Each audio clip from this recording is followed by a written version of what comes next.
చిన్నప్పుడు అందరం దొంగతనం చేస్తాం. సరదాగా ఉంటది. అలా దొంగతనం చేసి బుక్ అయ్యే సంఘటనలు కూడా కొన్ని ఉంటాయి. నా లైఫ్లో కూడా ఒకటి జరిగింది.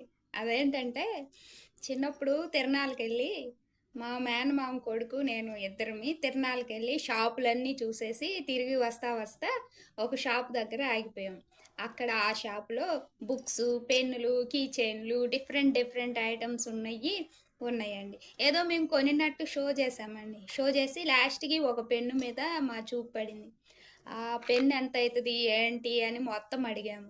తర్వాత లాస్ట్కి 5 రూపాయలు అన్నారు. మా దగ్గర డబ్బులు లేవు.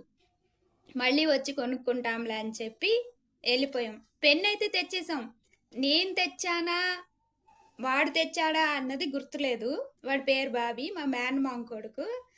ఇంటికి వెళ్ళి బాగా బిల్డప్ ఇచ్చేసి 5 రూపాయలు పెన్ను మేము కొనుక్కున్నాము, సెంటు వాసన వస్తుంది, భలే ఉంది అని చెప్పి మా మామయ్య దగ్గర చెప్పాము.